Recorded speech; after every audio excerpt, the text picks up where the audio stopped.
First, there was In the Flesh. Then there were the early days for Serious Sam, sometimes referred to as Serious Sam Alpha. And finally, there was Serious Sam The First Encounter, released exactly 20 years ago. But what if it came out back in 1996? And what if it had a playable demo?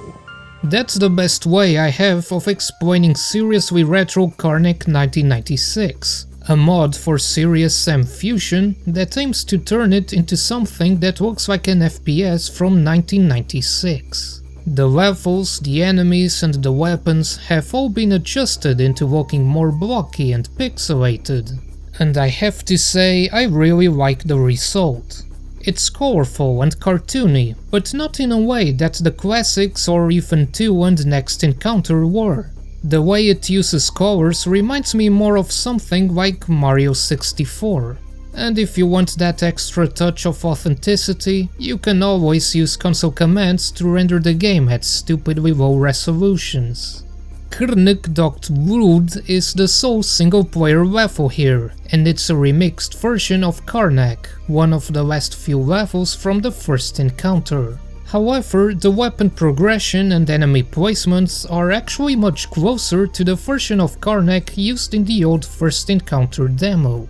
It also has its own completely original secrets, though sadly not that cheeky cunt backroom right at the start. As far as weapons go, you have the knife, Colt, both shotguns, minigun and rocket launcher.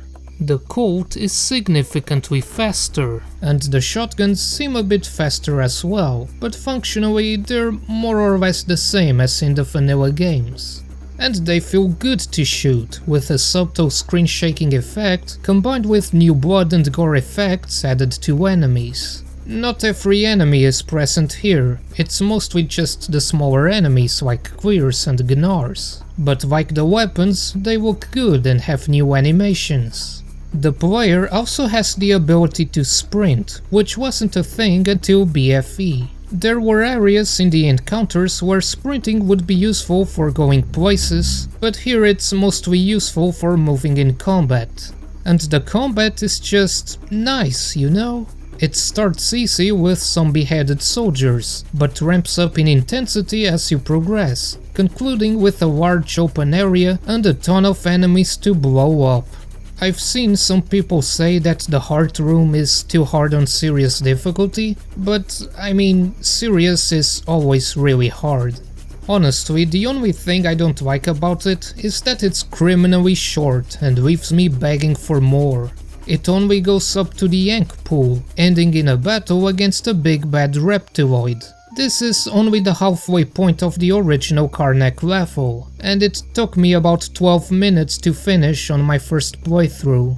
The interesting part about how it's structured is that it feels like its own self-contained adventure with a proper start and finish. It's like a carefully crafted demo for a 90s shooter from a parallel universe.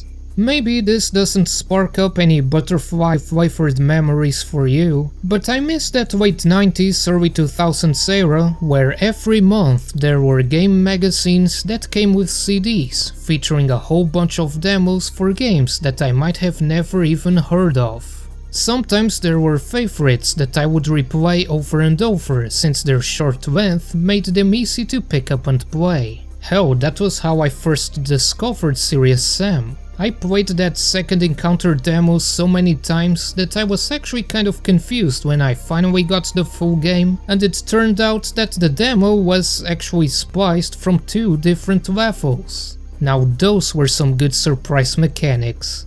Nostalgia chirking aside, the mod also comes with a deathmatch map and a survival map. The former is a modified version of that early area in Karnak with the 2 switches, but with a teleporter near the entrance and some jump pads spread throughout it. The survival map reuses another small section from Karnak, the circular room with switches in the center and 2 rectangular rooms on the sides.